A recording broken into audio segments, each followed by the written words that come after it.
پچھلی بار اس بات موضوع پر بات ہو رہی تھی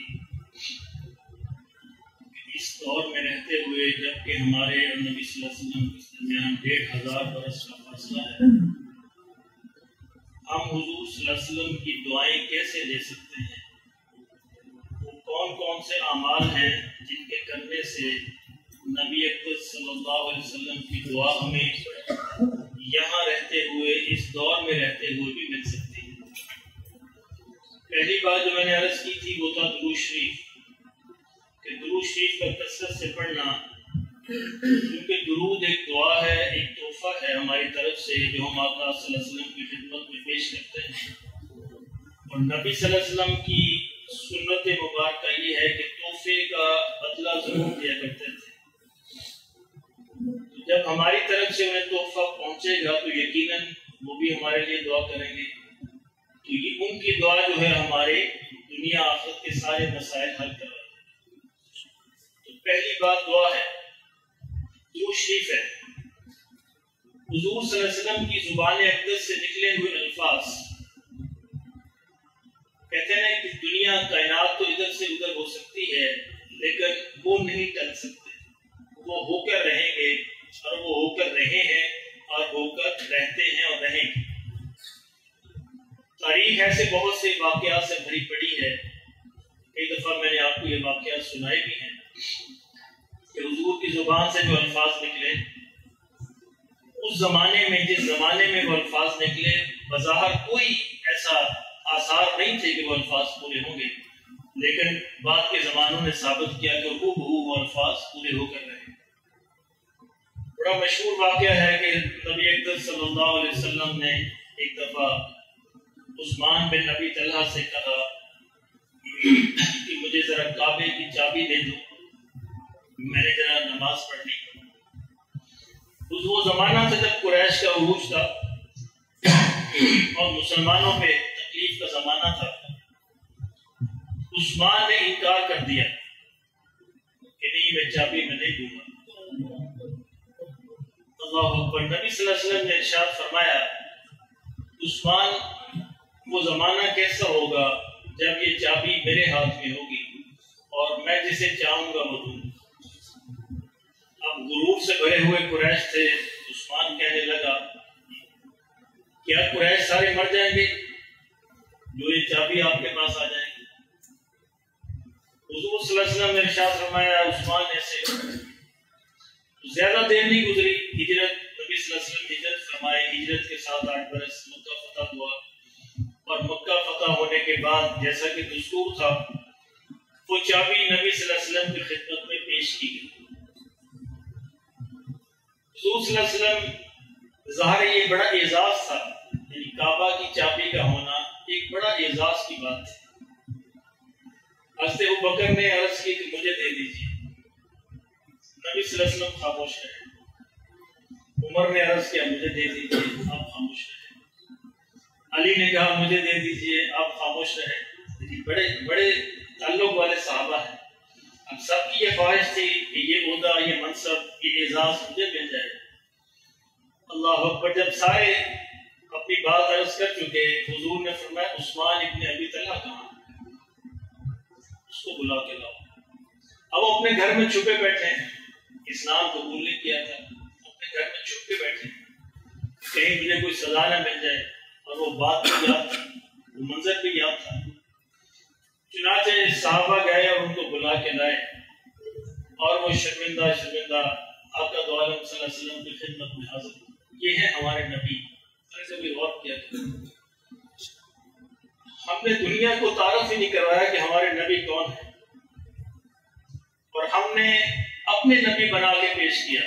پوری کائنات کے نبی، سارے انسانوں کے نبی، جانوروں کے بھی نبی ہیں، جنات کے بھی نبی، سب کے نبی، رحمت للعالمین۔ ہم نے ٹھیکہ لیا کہ ہمارے ہیں، لوگوں نے کہا ٹھیک ہے ہمارے تمہارے پر ٹھیک، ہم سائڈ پہ ہو جاتے ہیں۔ ہونا یہ چاہیے تھا کہ ہم یہ پیش کرتے کہ سب کے نبی، سب کے خیر خواہ ہیں، سب کا اچھا چاہنے والے ہیں، سب سے محبت کرنے والے ہیں۔ اب دیکھیں کہ ایک طرف کون ہے؟ ابوبکر ہے، عمر ہے، عثمان ہے، علی ہے، اور ایک طرف ابھی تک اسلام قبول لیا غیر مسلم عثمان ابن ابی طلحہ، وہ شخص اس نے انکار کر دیا. نبی صلی اللہ علیہ وسلم کے سامنے کھڑے ہوئے حضور نے فرمایا عثمان وہ دن یاد ہے جب میں نے تم سے کعبہ کی چابی طلب کی تھی. کہا جی اے محمد یاد ہے صلی اللہ علیہ وسلم. کہا کہ میں نے تمہیں اس وقت کیا کہا تھا؟ کہا کہ وہ بھی یاد ہے. حضور نے فرمایا کہ تمہارا کیا خیال ہے کہ آج میں یہ چابی کسے دوں؟ اللہ اکبر. عثمان نے کہا کہ آپ شریف باپ کے بیٹے ہیں اور مجھے امید ہے کہ آپ مجھے دے دیں گے. اللہ اکبر. ایسی بات محمد کے سامنے عرض کی جا سکتی صلی اللہ علیہ وسلم. ایک وہ منظر یاد کیجئے اور ایک یہ منظر یاد کیجئے. لوگ تو بدلہ لینے کے لیے ایک چھوٹی سی بات نہیں بولتے. اللہ اکبر. پھر میرے آقا نے یہی بس یہ ہوتے رحمت اللہ عالمین یہی پہ بسنے کی. حضور نے فرمایا عثمان یہ چابی لے لو اور قیامت تک اب یہ چابی تم سے کوئی چھین نہیں سکتا. اللہ اکبر. میرے پاقا کی بات اس طرح پوری ہوتی. اللہ چابی دے دی گئی. انہوں نے اسلام قبول کیا. آج تک وہ چابی عثمان ابن ابی طلحہ کی نسل کے اندر موجود ہے. ابھی کل ہی میں ویڈیو میں دیکھ رہا تھا کہ آج کل جو خانہ کعبہ کی چابی بردار ہیں وہ انہی کی اولاد میں سے. اور وہ کھولیں گے تو کھولے گا, نہیں کھولیں گے تو نہیں کھولیں گے. یعنی عثمان ابن ابی طلحہ کی جو نسل چلی آ رہی ہے وہ اگر آئیں گے چابی لگائیں گے تالے کو تالا کھولے گا ورنہ نہیں. میرے آقا کی بات اس طرح پوری ہوا. اس پہ علماء نے لکھا, بڑی عجیب بات لکھی علماء نے کہ حضور صلی اللہ علیہ وسلم کی اس بات کے صدقے ساری دنیا کے انسانوں کی نسلیں ختم ہو سکتی ہیں, عثمان ابن طلحہ کی ختم نہیں. کیونکہ ان کے پاس یہ منصب رہنا ہے, ان کے نرینہ اولاد چلتی رہے گی, منصب ان کے پاس موجود رہے. تو میرے آقا کی بات اس طرح پوری ہوا کرتی ہے اور تاریخ اور زمانہ مجبور ہے کہ وہ باتیں پوری کرے. آج بھی مجبور ہے کہ ان باتوں کو پوری کیے جائیں. یہ شاہ فیصل کا زمانہ تھا. کسی جب بڑے بادشاہ آتے ہیں تو خانہ کعبہ کا دروازہ کھولا جاتا ہے ان کے لیے. کسی ملک کا بادشاہ آیا, اس نے یہ عرض کیا کہ میرے لیے دروازہ کھول دیجیے. دستور یہ ہے کہ پہلے اس فیملی کو اطلاع دی جاتی ہے کہ فلاں دن دروازہ کھولا جائے, آپ موجود رہیں. ان کو بتایا نہیں گیا تھا. اب وہ مکہ سے باہر تھے, چابی ان کے گھر میں تھی. اب چابی ان کے گھر سے منگوا لی گئی. اب خانہ کعبہ کے امام تالا کھول رہے, تالا کھل نہیں رہا. اللہ اکبر. دوسرے امام آئے, تالا کھول رہے, تالا کھل نہیں رہا. تیسرے آئے, تالا نہیں کھلا. اب وہ بڑے پریشان ہیں, تالا کیوں نہیں کھلا. کسی نے کہا کہ تالا ایسے تھوڑا کھلے گا. عثمان ابن ابی طلحہ کے گھر سے کسی بچے کو بلا لو, کسی چھوٹے بچے کو بلا لو, کوئی مسئلہ نہیں. چھوٹا بچہ ہے, اسے چابی پکڑی, تالا کھل. یہ ہے میرے نبی کی بات صلی اللہ علیہ وسلم. میرے ماں باپ آپ پہ قربان. میرے محترم دوست کو میں یہ عرض کر رہا تھا کہ آج بھی ہم اپنے نبی کی دعا لے سکتے ہیں. پہلی بات درود شریف کا پڑھنا, اور دوسری بات جیسے کہ میں نے عرض کیا تھا کہ جب انسان کوئی چیز بیچے یا خریدے یا معاملہ کرے کسی سے تو نرمی کے ساتھ معاملہ کرے, اپنے ہاتھ میں چھوڑ دے, کوئی حرج نہیں ہے, اس نیت سے کہ مجھے حضور کی یہ دعا لے. اور تیسری بات میں نے عرض کی تھی کہ حضور نے فرمایا صلی اللہ علیہ وسلم کہ جس نے میری کسی حدیث کو سنا, یاد رکھا اور آگے پہنچایا, اللہ اس کو سرسبز و شاداب رکھے. یہ دعا ہے, نظر اللہ, اللہ اس کو سرسبز و شاداب رکھے, یہ ساری نعمتیں اس کو عطا فرمائے. تو کوئی اس نیت سے یاد کرے ایک حدیث اور اس کو پھر یاد رکھے اور پھر دوسرے تک پہنچائے تو انشاءاللہ یہ دعا ملے گی. یہ بات نیت کی ہے. اس نیت کے ساتھ اگر کوئی شخص جو بھی عمل کرتا ہے تو اللہ اس نیت کے مطابق اجر عطا فرماتے ہیں. تیسری بات حضور نے فرمایا صلی اللہ علیہ وسلم, رحم اللہ رجلا, اللہ اس شخص پر رحم فرمائے, قام من اللیل, جو رات کے وقت اٹھا, فصلی, پھر اس نے نماز پڑھی, وَأَيْقَظَ امرأته, اور پھر اس نے اپنی بیوی کو جگایا. یہ تہجد کی بات ہو رہی ہے. فَإِنْ أَبَتْ, اور اگر وہ نہ اٹھے, نَزَعَ فِي وَجْهِهَا الْمَاءَ, اس کے چہرے پہ پانی کے چھینٹے مار دیں تاکہ اٹھ جائے. اور رحم اللہ امرأة, اللہ اس عورت کو بھی رحم فرمائے, قامت من اللیل, جو رات کو اٹھے, فصلت پھر نماز پڑھے، وَأَيْقَظَتْ زَوْجَهَا پھر اپنے خاوند کو جگائے، فَإِنْ أَبَى اگر وہ نہ اٹھے، نَزَحَتْ فِي وَجْهِ الْمَاء اس کے چہرے پہ پانی کے چھینٹے مار دے تاکہ اٹھ جائے۔ اب یہ میاں بیوی کا رات کو ایک دوسرے کو تہجد کے لیے اٹھانا، اللہ نے ان دونوں حضور نے ان دونوں کے لیے دعا فرمائی ہے کہ اللہ ان پر رحم کرے۔ تو یہ ہوتے آپس میں میاں بیوی کا ایک دوسرے کو نیکی پر تعاون آگے بڑھانا۔ اور مجھے اس بات کے ماننے میں کوئی آر نہیں ہے، میری اپنی تہجد میں میری اپنی بیوی کے صدقے، یعنی وہ مجھے کہتی رہی حتیٰ کہ مجھے شرم آ گئی اور میں نے بھی تہجد پڑھنی شروع۔ اللہ پاک استقامت نصیب فرمائے۔ تو یہ اس طرح میاں بیوی اگر ایک دوسرے سے تعاون کریں، دونوں انشاءاللہ اللہ کے نیک بندے بن جائیں۔ اگلا عمل بڑا چھوٹا سا عمل ہے لیکن نیت کے ساتھ۔ حضور نے فرمایا صلی اللہ علیہ وسلم، رحم اللہ امرأن، اللہ اس شخص پر رحم فرمائے، صلی قبل العصر اربعن، جس نے عصر کی نماز سے پہلے 4 رکعت نماز پڑھی۔ تو یہ مشکل ہے؟ کوئی مشکل نہیں، 5 منٹ پہلے آ جائیے اور عصر سے پہلے جو 4 سنتیں ہم پڑھتے ہیں اس کے ساتھ یہ نیت کر لیجئے کہ یا اللہ مجھے حضور کی دعا چاہیے، حضور کی دعا چاہیے، حضور کی دعا کے صدقے میرا کام بن جائے گا۔ نیت پہ عمل ہے نا، نیت پہ مراد ہے، نیت کے مطابق اعمال کا وزن ہوتا ہے۔ تو یہ نیت کر کے پڑھ لیجئے کہ یا اللہ حضور نے دعا کی تھی، یا اللہ وہ دعا مجھے بھی نصیب فرما۔ تو انشاءاللہ وہ دعا ملے گی۔ کیا دعا ہے کہ رحم اللہ، اللہ اس شخص پر رحم فرمائے جو عصر کی نماز سے پہلے 4 رکعت، یہ سنت یا نفل جو بھی ہے اس کو پڑھ لیں، غیر مختصر کہہ لیں، نفل کہہ لیں، بہرحال پڑھیں۔ اگلی بات، رحم اللہ عبدا، حضور نے فرمایا کہ اللہ اس شخص پر رحم فرمائے، کانت لأخیہ عنده مسلمۃ فی ارض او مال، کہ جس نے اپنے کسی مسلمان بھائی کی آبرو کو یا مال کو نقصان پہنچایا، یعنی کوئی غلطی ہو گئی، کسی مسلمان بھائی سے کوئی معاملہ خراب ہوا، اس کی آبرو کو یا مال کو نقصان پہنچ گیا، فرمایا فجاءہ فاستحلہ قبل ان یؤخذ، اس سے خیال آیا تو مجھے تو اللہ کے حضور پیش ہونا ہے، تو وہ اپنے بھائی کے پاس گیا اور اس نے کہا کہ مجھ سے معاملہ طے کر لو، مجھے معاف فرما دو۔ یعنی یہ کتنا بڑا عمل ہے کہ حضور نے اس کے لیے دعا کی ہے۔ فرمایا کہ کیوں کہ وَلَيْسَ أَن يُؤْخَذَ وَلَيْسَ دِينَارٌ وَلَا دِرْہَمٌ، چونکہ ایک ایسا دن پیش آنے والا ہے کہ جب اس کو دینار اور درہم کام نہیں دیں گے۔ اس دن کے آنے سے پہلے اس نے اپنا معاملہ صاف کر لیا۔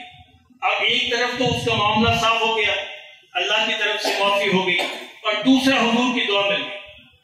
یعنی کبھی اگر یہ غلطی ہو جائے کہ انسان سے کسی مسلمان کی کوئی سخت بات کہہ دی، یا اس کے مال کو نقصان پہنچ گیا، یا کوئی اور اس طرح کا معاملہ پیش آ گیا، انسان ہے، ہر ہو جاتا ہے، تو فوراً حضور کی یہ بات ذہن میں رکھتے ہوئے فوراً اس کے پاس حاضر ہو جائے اور صدق کے نیت سے اس سے معافی مانگے، صدق کے نیت سے، یہ نہیں کہ سوری نہیں، صدق کے نیت سے آنسو ٹپک رہے ہوں، چہرے پہ شرمندگی ہو اور آنکھیں جھکی ہوئی ہوں، اور پھر کہا کہ مجھے تم معاف فرما، پھر اللہ بھی معاف فرماتا۔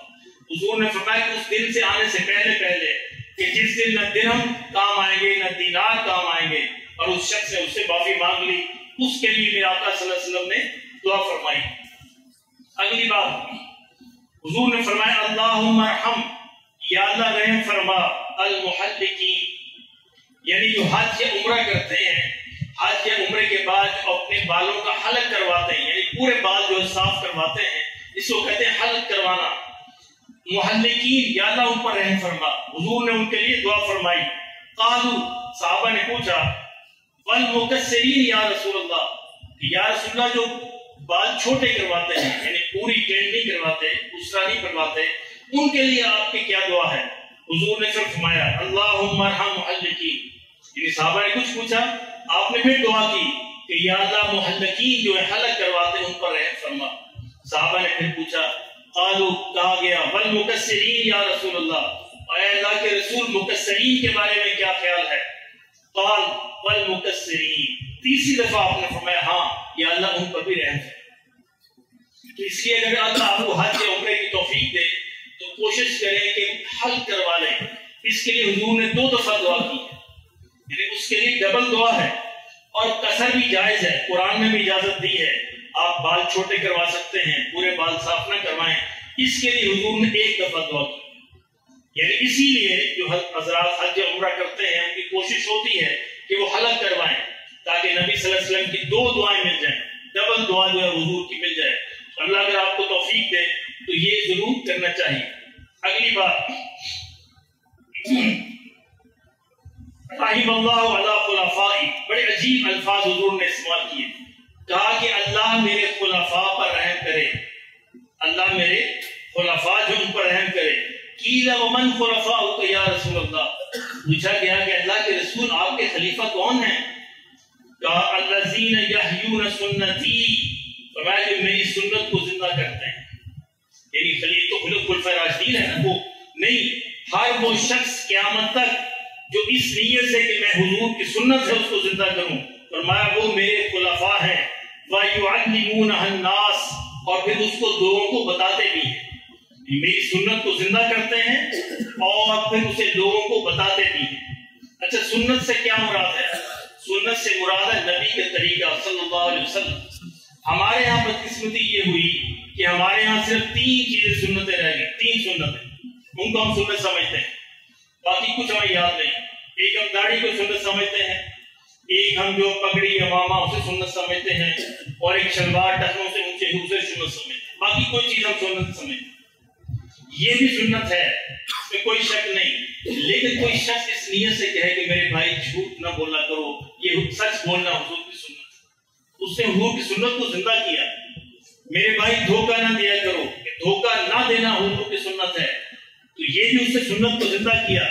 میرے بھائی کم نہ تولا کرو، کم نہ تولنا حضور کی سنت ہے، تو یہ بھی اس نے حضور کی سنت کو زندہ کیا۔ اللہ ہمارے ہاتھ میں ہے، فرمائے ہم حضور کی وہ ساری سنتیں بھول گئے، ان کا نام ہی ہم نے سنت نہیں رکھا جن پہ مشکل پیش آتی ہے، مشکل پیش آتی ہے، عمل کرنا پڑتا ہے، معاشرے کو فیس کرنا پڑتا ہے۔ میں ایک دکان پہ گیا، کپڑے کی دکان تھی، بڑے مولوی صاحب ماشاءاللہ امامہ باندھا ہوا، ایک لمبی داڑھی، اور دکان پہ تشریف فرما تھے۔ گرمیوں کا زمانہ تھا، سخت گرمی تھی۔ ایک گاہک آیا، دکان پہ کولر پڑا تھا، اب اس نے گلاس بھرا، کھڑے کھڑے گلاس کو پی لیا، اور مولوی صاحب جو دکاندار تھے ان کی چہرہ سرخ ہو گیا۔ تمہیں پتہ نہیں بیٹھ کے پانی پینا سنت ہے، اور وہ اتنا ڈانٹا کہ وہ بیچارہ وہیں سے بھاگ گیا۔ میں نے کہا حضرت یہ بھی تو سنت ہے، کسی کو پیار سے سمجھایا جائے، یہ نہیں سنت۔ آپ کو یہ سنت تو یاد رہی کہ پانی بیٹھ کے پینا سنت ہے، اور آپ کو یہ سنت بھول گئی کہ کسی کو پیار سے سمجھانا بھی سنت ہے۔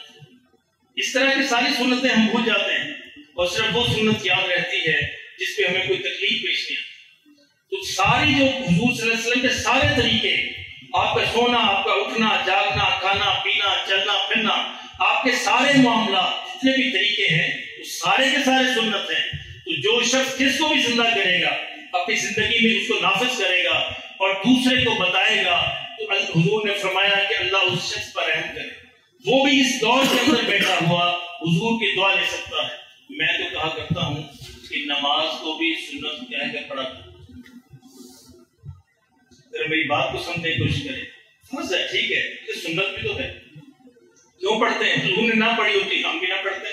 یہ ساری نمازیں جہاں فرض سنت بھی ہیں کہ یا اللہ ہم حضور کی دعا بھی لے رہے ہیں، حضور کی سنت کو بھی زندہ کر رہے ہیں۔ اللہ ہمیں عمل کی توفیق نصیب فرمائے۔